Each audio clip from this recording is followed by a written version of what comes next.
Hey there, welcome back. Let's get ready to play. First game of 2020. It's already February. I basically took all of January off, so again, my apologies there. Okay, so rules are complete. I have 4 players set up. We have tan, blue, red, and green. That's the player order. This player order will change throughout the game, and in fact, what's going to happen is tan is going to get to pick a company to start, and then the player order is going to completely reverse. So whoever picked the last company gets to go first in the game. So this is just the extremely temporary turn order, but what we have now is tan, I got blue here, I have red there, and I have green over here. We're going to need a lot of table space, and so I'm trying to maximize as much of it as I can here. Okay, a couple of mistakes in the setup, which was my fault for trying to get through it before I had finished the rules. These building tiles cover these spots, so I had them over here off the board, so you put the 3s here, the 2s here, and the 1s there, but the 1s get dished out to every player, so every player gets 3 of the 1s, and that's at the start of the game. So as you can see here, there's these 2 action spaces are available at the start of the game. So one other thing, I know I was mentioning the gaming rules video. Again, I really appreciated it because all of his comments, I had those in the back of my mind as I was reading the rules. Like he made, for example, the comment that the gaming rules don't say when the marker moves because the marker moving matters, the timing of that. Unfortunately, it is pretty self-explanatory because this little number here tells you how many cubes would come out at the end during cleanup, which I know I'm getting way ahead, but I'm just addressing that video. There would be no number underneath the first one if the marker phase moved before that happened. So the fact that there's a 3 here means that gets done first and then the marker moves. So he is correct. The rulebook doesn't say to move the marker. But if you apply some common sense, it'll make sense what the timing should be, but it's still a fair criticism. I mean, he missed it in the rulebook. I don't disagree. I just think it was pretty easy to figure out. Okay, so anything else that I got wrong? I actually don't think that there was. I think, yes, there was one other thing. I was completely guessing what that meant down there. I was saying, oh, well, you get the workers, or you always get what's on the bottom right. That's not true with the buildings. It's only true with these capital assets. If you see a worker on a building tile, it puts more workers into the employment area. So I misrepresented that, and I definitely wanted to correct that. Okay, so here's our end game goals. There are 10 available, and of course, every game is going to be different. What this says is whatever player has the most 10% shares is going to get $200. So it's just straight up $200 to the player who has the most 10% shares. Now this is an interesting one because the 10% shares, you're only allowed to have 14 certificates, okay? So one of the strategies is you're gonna want to have director shares which are worth 30% because that only counts as 1 certificate because it's per actual, physical certificate. So not all certificates are made equal. So looking at this, for example, those are 10% shares, but that 3 of them equal 30%, right? Well, but that's 3 of your 14 that you're allowed to have in the game. Meanwhile, that's a 20% certificate all by itself, and this is a 30% all by itself. So this one here is worth all 3 of these, but it's only 1 out of the 14. So I hope it's making sense that you don't really want these 10% shares. They're a little bit on the garbage side. Now, what this end game rule is it's rewarding the player who has the most 10% shares. So that's a very interesting wrinkle, and I'm actually glad he added that because it gives you some incentive to play differently. This one is $200 for whoever has the most. Now this is where it gets complicated. See, those are 2 different shades of brown. So I would say it's that shade of brown versus that one, right? And I think the other one's in here. Yeah, that would be the other one, and you can see he's a lighter shade. So we got the right one. Okay. So whoever has the most, I believe those are sales managers. Let me check real quick. Salesmen, yeah. Whoever has the most salesmen, $200. This one is, oh, who has the most workers? That's these guys. I'm pretty sure. Let me check that one, because that one is not jumping out at me like the other ones. They have a nice summary at the end of the rule book explaining what all these are. Let me just check it real quick. Yeah, most partners.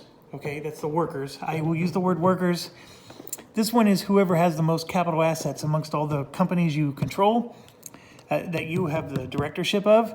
And this is, if you have the company with the most money at the end of the game, you get $200. And this is all personal money, okay? Remember, personal money is the only thing that matters. And that reminds me of something else I forgot. Every player is going to start the game with 2 partners. So you basically have 2 workers for your worker placement. This third one is going to go on your first company that you start the game with. We haven't selected our first company yet, so we don't use this yet, but he will go on that, okay? So just set that aside so every player has 3 of them at the start in front of them. One of your partners is going to just determine turn order. Another partner is just going to be here. So once we get to the third phase of the game, the third decade, you're going to unlock a partner automatically. And then your last partner is over here. I just put them off to the left. When you move up on your assets, or I'm sorry, your, oh gosh, appeal. I was going to say fame, which does mean the same thing, but appeal. When you move up and you get to the 5 spot, right here, the 9 spot, you unlock another partner, okay? And that's if any of your companies gets to 9. Just whatever the first company is that gets there, you get that amount, okay? All right, so I think I finally covered all the setup mistakes or omissions. So now we're ready to go. I do own poker chips, and I know every respectable 18xx player uses them, but I am using the components that come with the game, and they give you this money, which is actually, I think this is the deluxe or the expansion pack that gives you the nicer money. Let me just say it's nice money. I mean, it's really, thicker cardboard. It's not as nice as poker chips, but I'm going to go ahead and use them. The base game comes with this type of money, which is your classic Monopoly paper garbage. I did get a kick. The gaming rules guy, I think he complained about the rule book actually explicitly says not to use the money, even though it came with the game. And he was like, I've never seen it. If you've played an 18xx game, it's in almost every rule book. That part made me laugh. And it is funny because we always say that. And the reason they use the paper money is to save on component costs. Almost everybody has a set of poker chips. You only need to buy them once and you can just use them for every game. So it makes sense to, those of us who play, but it is funny. And again, it's always a fair criticism. There was nothing inaccurate about anything he said. And that's the part that makes me laugh about it. It's sometimes that's the way criticism works, right? It may not be as big of a deal as they made it out to be, but it's fair. Okay, so a couple of things. We're going to now, everybody has to start a company. And I remember I told you we're going to try to set an AI for each player. We got little pictures here, so I'm trying to come up with personalities that would go with each one. My problem is I've never played the game before, so I don't know what the personality should be. With 18OE, when I showed you guys that and I played schizophrenically like this, I am very familiar with the game, and so I was just trying different strategies. So what I'm thinking here is I want to take advantage of a couple key things. First one is the turn order. There are worker placement spots, so just like Agricola or anywhere else, going first really makes a difference, and here's why. This spot has an infinity symbol, so you can go here infinite times, but this one is first come, first serve. Same with this one. So these managers are what you use in your company to really boost, your factory output and things like that. This one in particular is actually an end game objective. This one is not. So the player who goes first is going to have the advantage of selecting this before anybody else. Now that player is going to be green, not, well, actually, no, I take it back. Oh, this is getting more interesting. Okay, the first player is going to be whoever's to the right of the player that passes last in the stock round. Okay, so I was just going to explain something that I was totally wrong about. So my apologies there. Here's what I was thinking. I'll at least finish my thought. I was thinking that whoever goes first is going to get to claim this. So they're going to want to pick a company out of the available companies that are out there. They're going to want to pick a company that takes advantage of these, right? Because they're, so for the first decade, right? The first phase or round of the game, unless somebody puts an action here, which we don't know if that's going to happen yet, this is the only way to get a manager. That's all I'm trying to say. And so if you pick a company that relies heavily on these or on these as part of your strategy, you need to go first. That's ultimately what I'm trying to explain, or otherwise you're not going to get one, and you may have a company that needs one of these, but you're not going to be able to obtain one. And so that could really ruin your day if you're banking your strategy around all that. Without ever playing the game, I can tell you that that's already a factor. Another thing is we do have these building tiles, so it is possible one of these will let you hire a manager, but as you can see, this particular player does not have that as an option. So it's not even in his option list. Let's look over here. This player, yep, nothing there. Let's go for red. Nothing. So these managers are going to be really hard to come by. That's what I'm learning. Oh, there's one. Actually, this player got both of them. Holy cow. Okay, so the green player actually has both of them. And now that's interesting. So if the green player puts these out, then we'll have more than one option. Okay, all right. So with that in mind, cream or brown or white, whatever color you want to call that, gets to go first. So I'm going to carry you around to the other end of my table, and let's look at the options for our company starts. And there are a ton of options, folks. I could probably go long-winded for 40 minutes on this.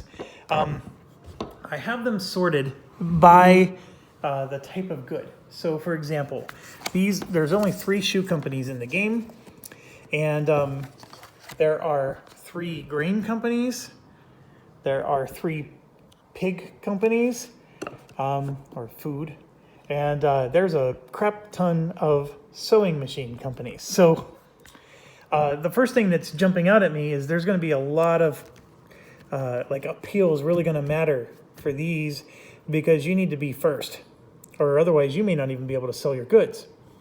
The second thing is there's not a lot of companies in these other areas, so you may not have to worry about demand so much. Now we do have the expansion pack. So the expansion, or the normal game is pretty straightforward, but then the expansion pack company, adds all kinds of new wrinkles. And I think Florsheim Shoes is the expansion on this, which actually is more normal than some of these other ones. Like over here, American Flyer does all kinds of weird things. And then over here, Quaker Oats does a bunch of weird stuff. And I think it was, I don't even remember which one over here. Oh, Oscar Mayer was the expansion. So if you have the base game, you would be missing those. And then you would only have 2 pig, two of these, and then I think there might be 1 or 2 in here that's from the expansion. It might just be 1. I can't remember. I have it all mixed up now. Okay, so I think your strategy that we're going to try to do here for the different players is, obviously if the first player goes with the pigs, the second player is not going to go with pigs. He's going to pick a different resource because it makes no sense to try to compete with another player from the start. The other thing to bear in mind is that the grain was the lucky winner to get the X, which means there's no demand. So it's a lot less demand for grain than any other one. So now there's nothing in the game to prevent you from picking a shoe company and then another player picks a shoe company. So let me just make that clear. If you want to go competing with somebody from the get-go, you can. And for example, if I pick the one appeal shoe company, there might be an opportunity for you to come along and pick the 2 appeal because you'll get to go first because you have more appeal than them. But there's ways to increase your appeal outside of just this part of the game, so be careful. That's all I'm saying. So as soon as you start competing with somebody over the same good, appeal matters, and you're going to have to be able to somehow keep your appeal higher than everybody else's. And then the other thing to bear in mind is that these goods sell for 20 each, these sell for 50 each, those sell for 40 each.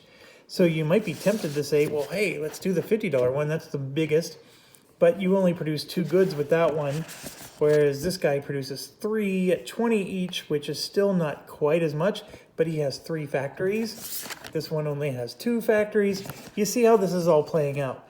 This one requires a boatload of resources. This one does not require as much resources. And so that's sort of how these are playing out. Now, the other thing to notice is that these shoe companies do not allow you to use capital assets. I mean, you can always buy them, but you can't keep them. Now, on the other hand, these sewing machine companies, this one lets you have 2 capital assets, for example. But there's so much variation and differences. Like I said, I can go on for 40 minutes. I honestly and truthfully do not know which company is necessarily the best to start. Usually in an 18xx game, you have like metropolises that are worth more money than others. So a company that starts in that metropolis will give you a guaranteed, station token there, and that's like money in the bank, right? So here's what I'm going to do. So the first player is obviously the yellow player, and I know I've used like 4 colors to describe that player. I'm not going to go with grain because of the X, right? So we're going to rule that out. I'm not going to go with the shoes because I want capital assets. I'm just being weird that way. So we're going to go with the pig. And the reason we're going to go with the pig companies is because this looks like it's just a big competitive nonsense thing. So we're going to go with the pigs. And this is the expansion one. It's got some pretty neat rules. It has only 1 factory. And basically, if you have 2 workers and this input, it'll produce 3 goods at $50. If you have all sets of these, it'll produce 5 goods at $40. If you have all 3 sets of these, it'll produce 9 goods at $30. That's the basic gist. But look at this. You need a lot of managers. But if you get them, for every 2 managers you get, it increases by $10. And that's infinite. So basically, if you pick this Oscar Mayer guy, you're going to be a manager hog. Now, this manager actually is an endgame objective. So actually, this might be a fun one to try. So let's try it. I'm not going to spend too much time worrying about it. But since this one requires so many of these managers, this guy's strategy is going to be exactly that. We're going to go for that endgame goal, and we're going to go for tons of these managers because that's what we want to do. All right, so what do you do? Okay, first thing you do when you grab your company is you're going to grab automation tokens, which there aren't any. So this is a weird company. There's really nothing to grab, actually. We need to get its tokens. It's going to start with 1 appeal, and that's it. It's ready to go. This company cannot automate its workforce. So that's something to bear in mind with this one. These expansion ones are, they have all these special rules. And this is an expansion one. I promise you I'll try to get a non-expansion one so we can see how a regular company works. Okay, so then all we do then is, let's see, we got to grab the shares. Okay, so the company needs to have all of its shares. This little box at the bottom is where you keep all of its money and stuff like that. So let's walk back around to the other end of the table and get this set up.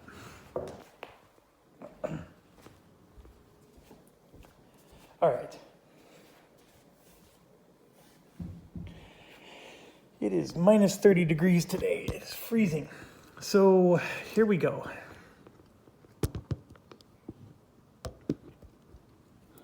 Okay, so this is the company, and all the shares that the company has are going to be, I'm going to set this 30% aside because that's the one you're purchasing if you're playing. I'm going to put the 20% there and all the 10%'s there. These shares are owned by the company still. The 30% is going to be owned by the player, okay? So we now have to set its par value. I'll explain what that means in a second. And then whatever money we set the par value at, we got to spend it times 3, right? Because you're going to own, par value is the cost of the share. We're going to buy 3 of those. So whatever the par value is, we have to pay that times 3. And that money goes from your private money to the company, okay? So the company itself, we have this stuff. Okay, so like for example, this is Swift. So we're gonna probably have to spend a little bit. This is Oscar Mayer right here. So the color of the certificate does help you. So we found them. That was a pretty quick find. So the first one is gonna go on 1 because he starts with 1 appeal. So he's gonna get 1 appeal there, okay? And I'll explain the rules when you have ties and all that stuff when we get there. So the other one is going to go on the par value. And so we have to select one of these. Okay. I actually don't know what to par it at. So I'm going to actually choose $40. Okay. So that means I need to put 120 bucks into the company. And by the way, you start with 175. So if you do the math in your head, you cannot par at $60 because that would require 180 bucks. But we're going to put 120 bucks. So I'm going to put this into the bank and get 25. I'm already not liking the money. I may go get poker chips. Okay. So we're going to put $120 into the bank. So this money, $55, player 1 still has for herself. Himself. And then this is going into the company. So there's the $55 for the player, and then this money goes to the company, which we just put somewhere down there. Okay? That's all we have to do. And now we got to do this again for this company, and this company. So I promise I'm going to try to speed this up. So now we're moving to the blue company. Oh, almost forgot. You got to take your partner and put it here, like that. If I ever fully employ and run the entire factory, I will get this guy. And it's a little different with the basic companies because most companies have more than one factory. That company only has one factory. But it's basically the rule is all factories need to run, okay? They all need to produce. They all need to be employed or automated or whatever. And then if they do, then you're good. Okay, so now let's select the blue one and then maybe the red and the green so we were not walking back and forth. So I'm going to go with the strategy of, okay, somebody picked a pig. Why would I want to compete with him when I can just have a whole market to myself? So we're going to go with that strategy. It's a 4-player game. There's 4 markets. Why would we not do that? So player 2 is going to go ahead and pick a shoe company because he doesn't want the grain and he doesn't want this industry, which looks like it has a lot of competition. So we're going to pick a shoe company, and this is also a tough one.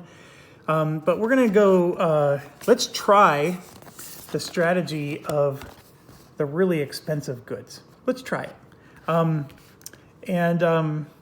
The other one went, with an expansion pack. We'll do the really expensive goods with this one, and then maybe we'll do like a large quantity of cheap goods with another one. I don't know. We'll figure it out as we go. So yeah, we'll do this one, and I'm just going to set it up here for player 2. Then for player 3, Even though we have an X, player 3 is still going to go for the green. And the green, so we have a choice of a $20 company, or $20, so this would be $60 in revenue if you could run the whole thing. This one would be $60 in revenue. And then this one is $50. It can't be automated. This is another expansion pack that has all these special rules.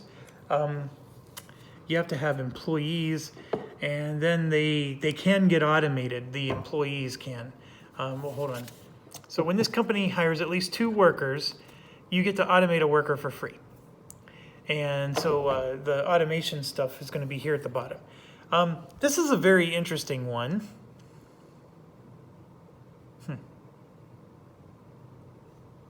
Do we really want to start the game with 2 expansions? Let's look at the other ones real quick. So we went expensive on the last one.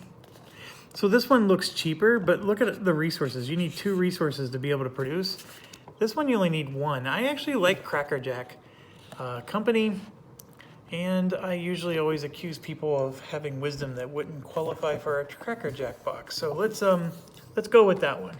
So that's player 3. And then player 4, we'll go with the sewing machines. And what's crazy with this one is this is another expansion one, but this is very appealing to be able to get 2 of those. That's very cool. And it also starts with 3 fame, which is also interesting. But so does this one. So let's do a non-expansion pack. So, okay, so what does American Flyer do? The mail catalog assets are worth $40 more to this company. There are capital assets in that stack, right? So in that stack are capital assets that you can put here that are worth extra money if this company gets it. Otherwise, they're just worth regular money for other players. So you're basically looking for very specific ones to add here to really get money going. But there's a chance that it could be at the bottom of the stack, or it could be at the top. I mean, it's a really risky way to play. The other thing that it does is there's no automation with this one. And then basically the amount of goods you produce is equal to the number of employees you have. So you could take 3 resources and produce 1 good, or 3 resources could produce all 6 goods. It all depends on how many employees you employed. And right there it's trying to say that. And it says it here. And it doesn't automate. If both managers are employed, it sells the goods for $50 each and gains 1 appeal every time. So I'm going to go with NK Fairbank though. Let's just try this. We're going to try the high appeal. We're going to try this route. It could backfire on us, but let's see. And you got to make sure you grab your shares. So that's for 1 company, Cracker Jack. And then the third one is Doggett, Bassett, and Hills. Okay, so we'll move these over, and then let's move back to the other side of the table. At the start of the game, you're only allowed to start 1 company, but this moment we get to the stock round, which is the very first round of the game, you can start a 2nd company. Now, I think we did the math, my son and I. The minimum you can start a company at is $35. Remember, you have to buy 3 shares. So that's what, $70, $105. You don't have enough money at the start of the game to start 2 companies. So no matter what, we're going to have 1 company for this first decade. So the game starts off a little slow. It'll, I guess, build up as we go. Okay. So let's do... I know this is in reverse order, but player 4 got this Fairbank company. So we're going to put our employee down, and here's the 10% shares, the 20% share, and then the 30 up there. It has high appeal, as you can see, It is the Sewing Machine Company. Oh, what are we gonna do with this one? I'm gonna start this one at $40 a share. So I'm gonna get change again.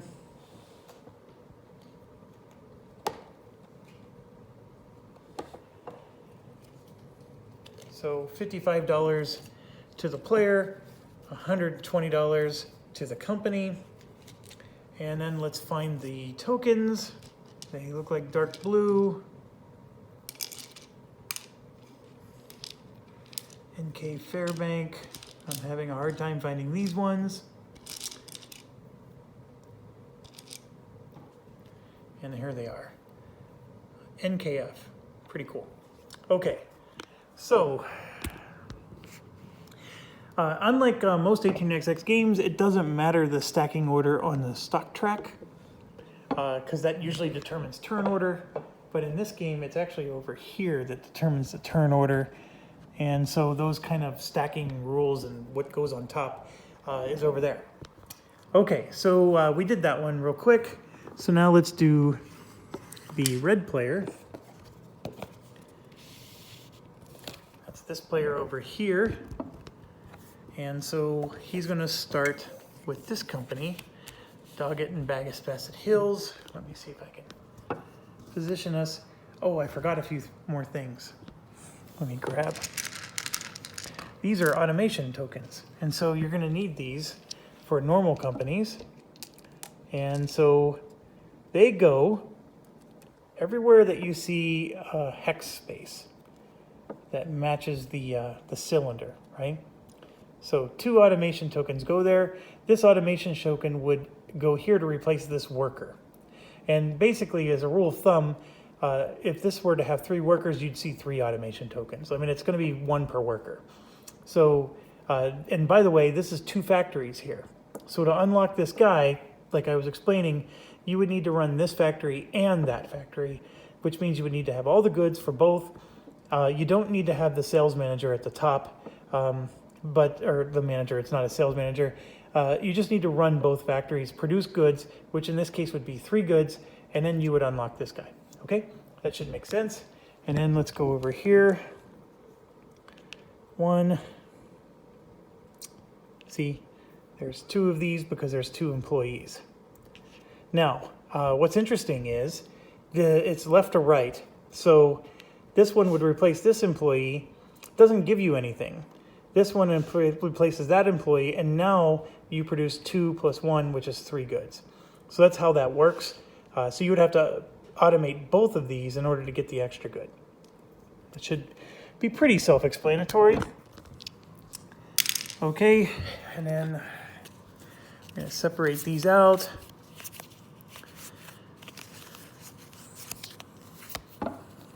So I'm putting these off camera. The player is going to get this one. So I'm going to give that to the player. And then what are we going to start the shares at? This one is the elite one. So we're going to go $50 a share for this guy. So I'm going to put 150 bucks in the bank, and the player only has 25 bucks left to their name. I really think this is a bad strategy, starting at $50 a share. However, that's the point of playing schizophrenically. I think I want to try it and see how it plays out. Maybe there is an advantage I'm just not realizing for starting. Now, why do I think it's a bad idea? The reason is I only have 25 bucks left, okay?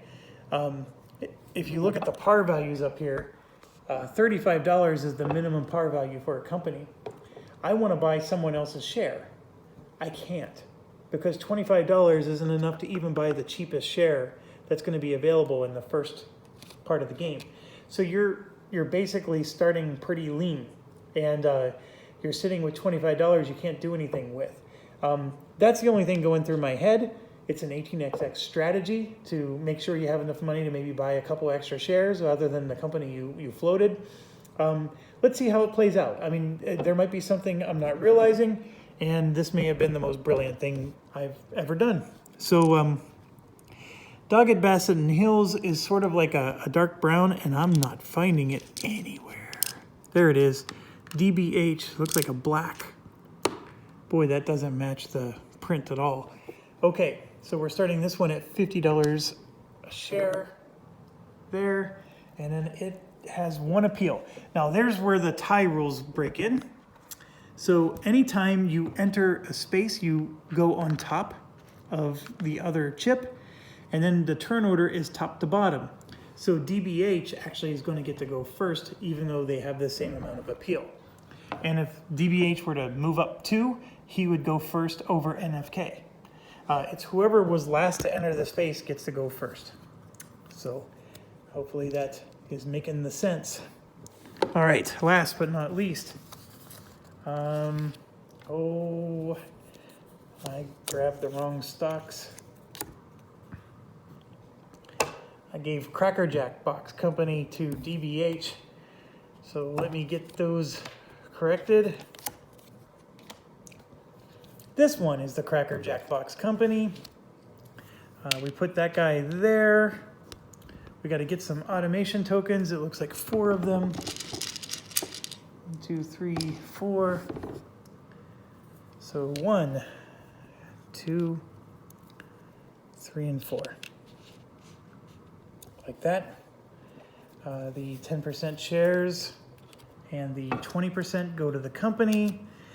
This one is all about cheap. So we're going to start this guy at the lowest possible price of $35 because I wanted to try that, that strategy. The Cracker Jacks were easy to find. Maybe that should be the determination of which company you use, whichever one's easier to find. So at $35 a share, we calculated 105 bucks. I'm going to need to get some change.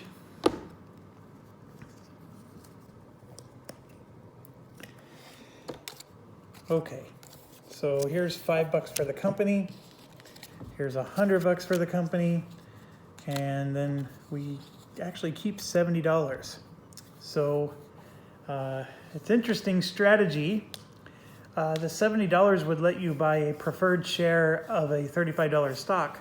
However, nobody else went $35. So I'll be able to buy a 10% share, but never a preferred share. So my strategy may not be all that good, is what I'm getting at. Okay, so that is technically part of setup, what we just did. So now officially the game is supposed to start. And the official game start is the stock phase. And that would be what this is right here. We're on the stock phase. So in the stock round, you get to do 4 things. One thing you can do is pass. The stock round ends when everybody passes in a row. So if you pass and the next player takes an action, you can always take another action when it's your turn again. So a pass is not like officially I'm out. Everybody has to pass, all 4 players in a row, in order for the round to end. So you are taking a small risk that if you pass, everybody else is going to pass, and then you're going to be like, dang it, I didn't get to do my action. But that's rare. I don't think there's that many people who's going to do that to you. But that is your first option. You can pass. The second option is you can sell as many shares as you want and buy 1 share. Now, the buy has to be something you haven't sold this phase, right, or this decade. So if I sell, shares of something, I can't then buy it in the same round. You could also not sell anything and still just buy 1 share. But no matter what, you can never buy more than 1 share. No matter how you buy, you're only going to buy 1 at a time. Now, the rounds keep going until everybody passes. So you can buy 4 shares in this stock phase. You just have to do 4 turns, right? You have to wait until it's your turn again to buy your second, third, and fourth share. Okay, so let's see, that. Oh, and then the fourth one is you can start a company. So if you start a company, the company would be... just like the process we just went through, you'd have to pay the 30% shares, blah, blah, blah. It's not going to be an option for any of us at the start of this game. But in the future rounds, it will be, okay? So really, to be quite honest, you can't even sell shares because there's rules around that as well. We are playing the advanced rules, but But even with the advanced rules, I can't sell the director share unless somebody else owns 30%. Because basically you're dumping the company if you do that. So if I sell my 30%, I'm basically giving this to some other player who also owns that 30%. And then what they would do is they would actually take over the company. And you no longer get to control the company anymore. And that's part of the advanced rules, by the way. In the basic rules, you can never sell your director share ever for any reason. So there's nothing for us to sell in this first round. So let's just, quit jabbering and just start buying shares.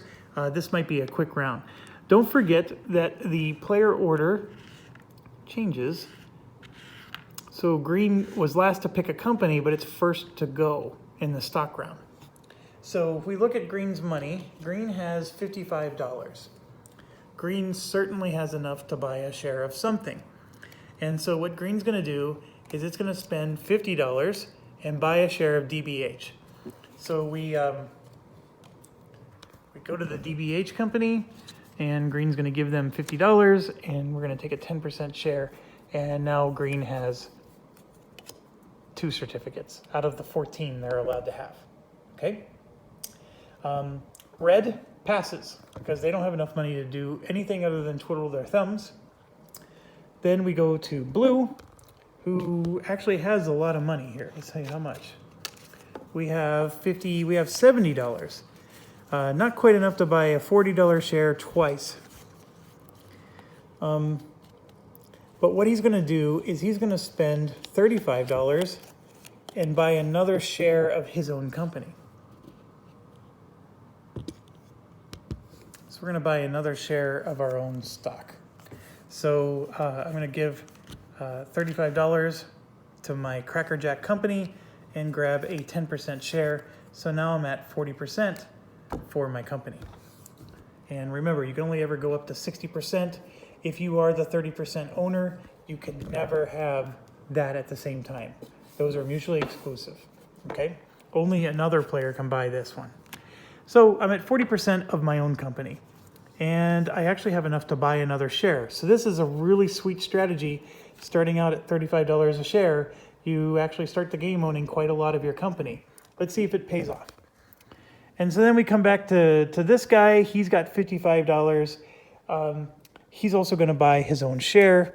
So we're going to spend $50, get $10 back, and get a share of Oscar Mayer Wiener there.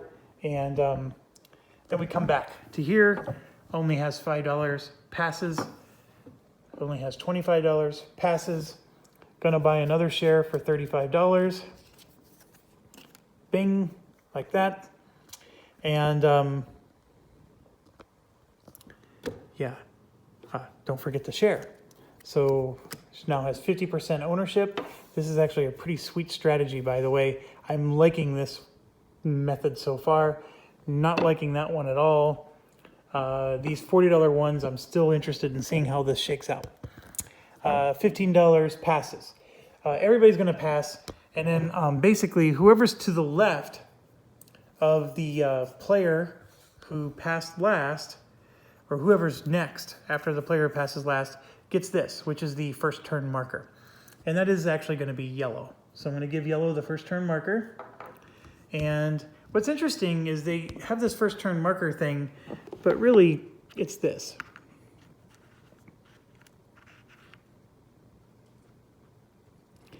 Because we're just going in reverse order there. Anyways, we're done.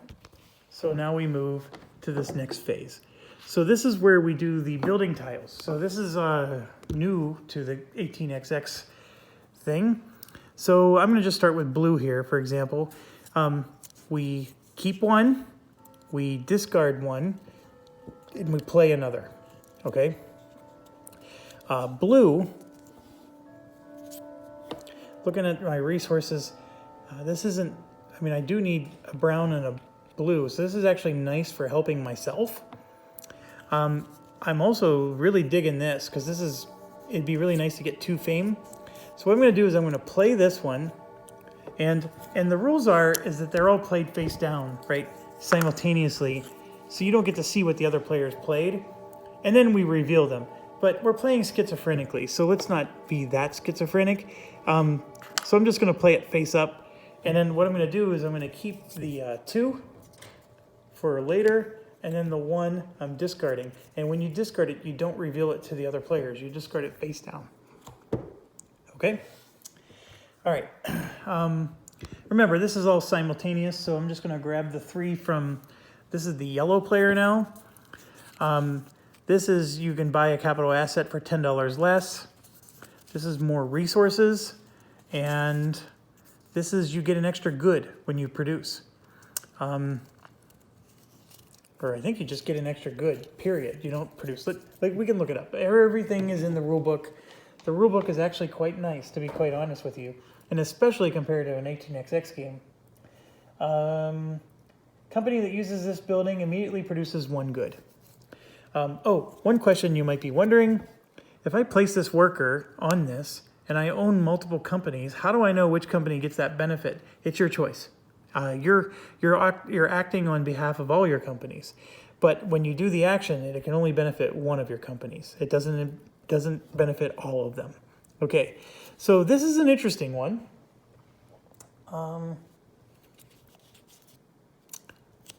Resources are nice too. I don't know how nice. Yellow, what kind of resources do you need? He definitely doesn't need these resources. I'm going to do the good +1. So we'll put that one out. And I'm going to discard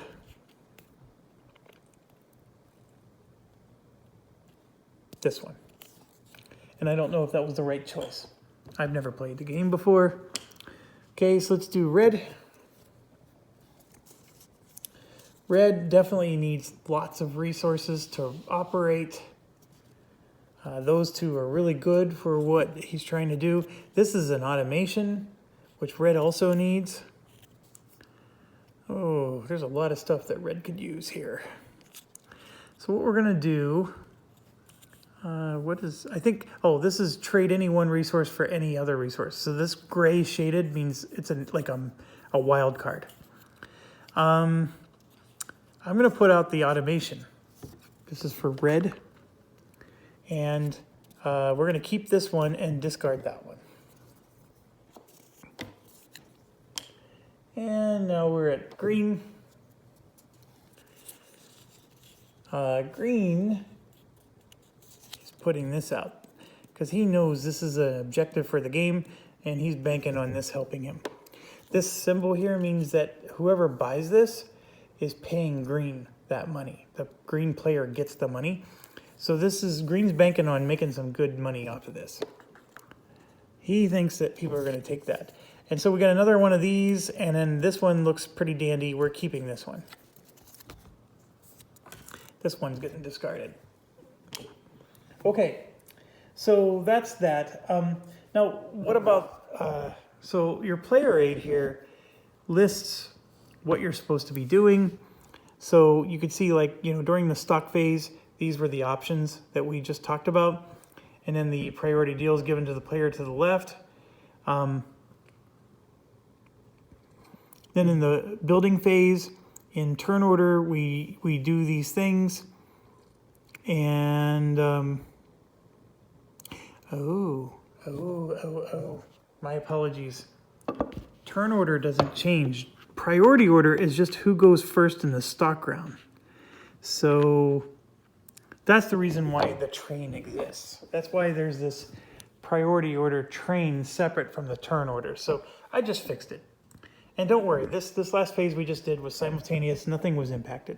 So we just did this phase, and now we're on this phase. So in turn order, the company's turn order, they're going to operate. And we'll go through, in turn order, which is the partner turn order, we're going to do the worker placement portion of the game. That's this. Then the companies will go, and then we do cleanup, okay? Now, we'll just go through them one at a time, but right now we're in the action phase, and so green gets to go first. And then this is just explaining what the different symbols mean, and basically we go until everybody's out of workers, okay? So everybody should have 2 workers. There shouldn't be any big surprises there. But per the track, green is going to go first. And I'm going to put this here so you can see all the actions. And we can go from there. Okay, so the first of the green workers, green has the sewing machine company. Now let's talk about their situation. You can see they need a lot of these dark cubes to run. We may only be able to run 1 factory this round. So let's try to make sure we can produce. So we need 2 dark cubes, which I think is coal. And so that's the priority for green, right? We need that. We obviously need the managers and all that stuff. Green does get to go first, and they do get to grab a manager. So there's some nice options here. So what I think green is going to do is, since they do get to go first, we are going to grab one of those managers because they're just rare. And this one costs $20, but it gets paid to the player. And it is his own action. You're more than welcome to use your own action. And what happens is you take $20. The symbol is, when it shows a certificate symbol, let me show you see, it's a little certificate. That's from the company. So green has to decide which company is going to get this. So the company is going to pay $20 to the player. So it's going to go back to green's. So from the company to green. And then we're going to get a manager, which is the darker brown. And green gets to place it on the company. And the company is going to put it here. And now they sell their goods for $50 instead of 40. Let me zoom in so you can see that. Okay? So that's what green did. Green's taking advantage of the turn order and going after the placement spots that are probably going to be taken up really quick. Now, what are the other spots? This lets you take one of these. You can do any of those up there to get resources. You can do this here for hiring employees. And you got these spots here. This one, you pay $100 in dividends to all your players.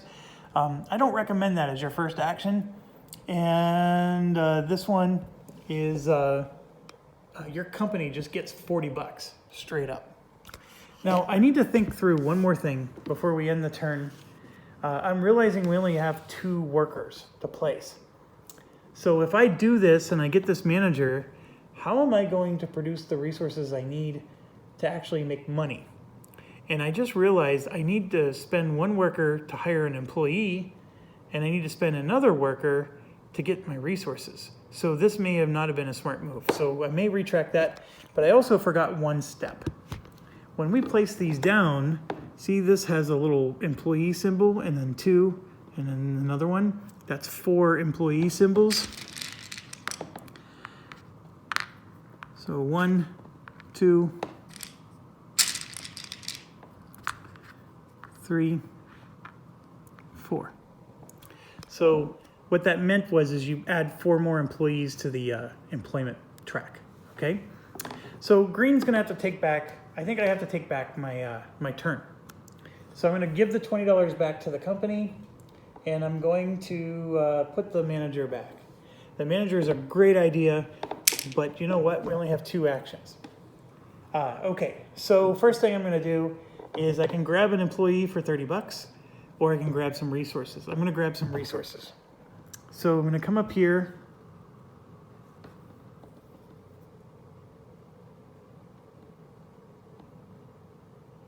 Oh, hold on. Boy, I read the rules, I promise you. Okay, grabbing resources is what companies do. So that's not an action. Okay, I'm going back, folks. So sorry. All right, going back.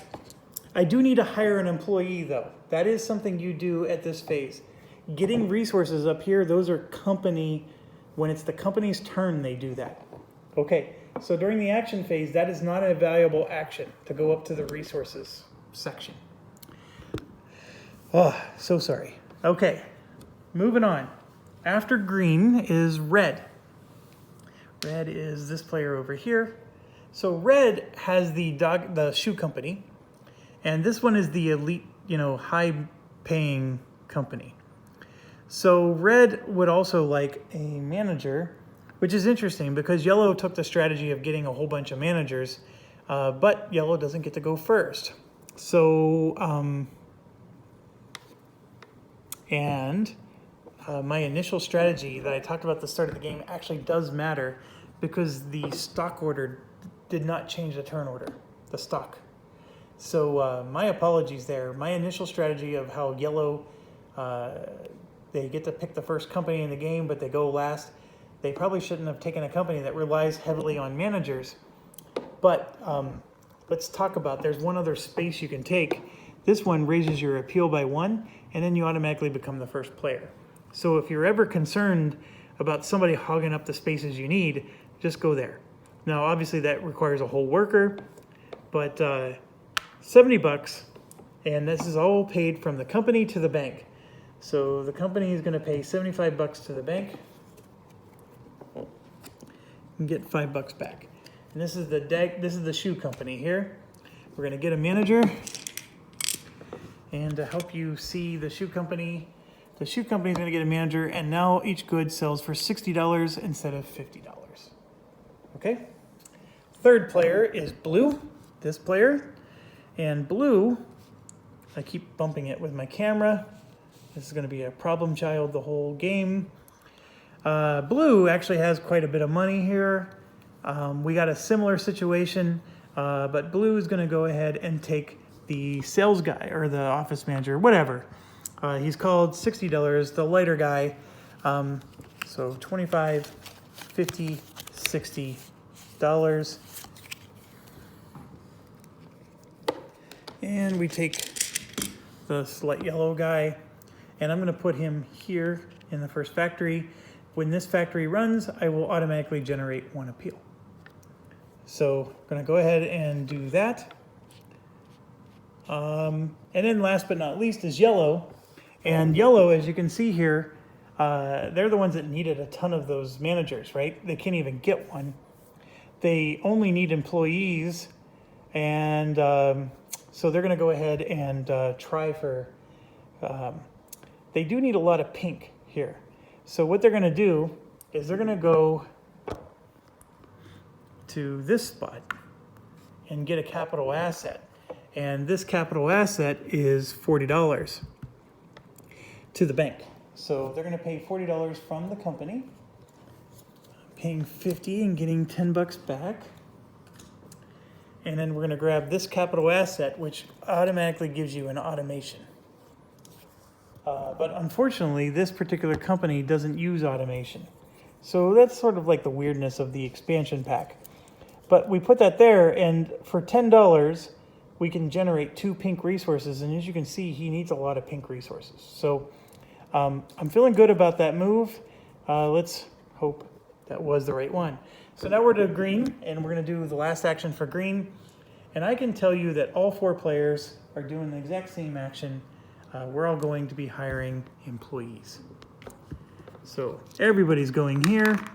So I'm just gonna pile them up.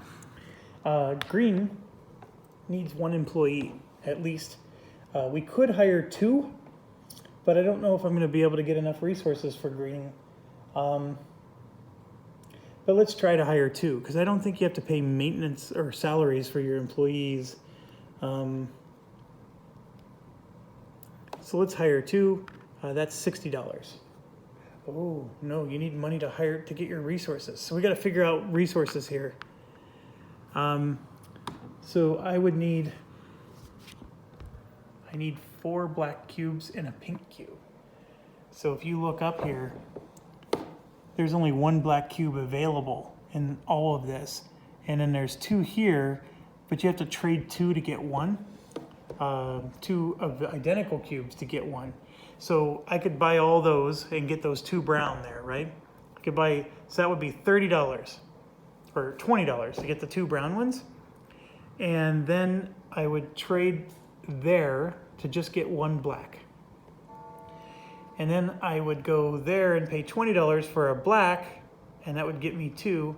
So we're looking at $40 just to get the resources I need. That's the situation. In order to get those 2 black, I have to spend $40.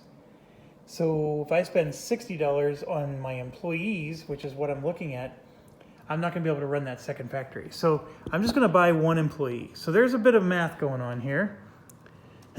And that may not appeal to some people. But 25, 50. So I'm spending 30 bucks and the company now has 70. This is the NK Fairbank company. And we're going to get one employee and he's going to go right here. All right, so we're getting ready to run our factory there. So now we go to red, and here's red's situation, and you can see it's getting bad. There's a lot of need for those black cubes. That's a black and a pink that we need. And red may have to do a similar thing where they get 2 resources to be able to do one. So we're looking at only being able to run one factory. And red is in a worse situation. They need 2 employees to run one factory. So we're gonna hire 2 employees at $30 each. So let me move the camera. I know it's a little on an angle here. My apologies. There's the 2 employees there. And that's 60 bucks. So let's make sure we got enough money. We do. So we're gonna put in $100 here.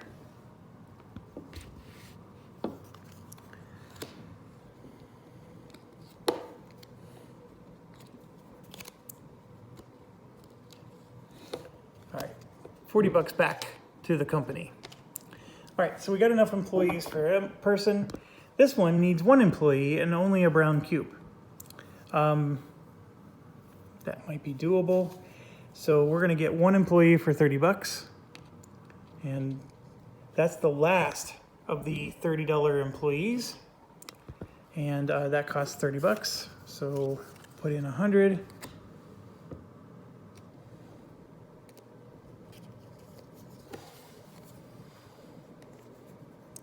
I probably should move this bank closer to me so I'm not reaching across the table all the time.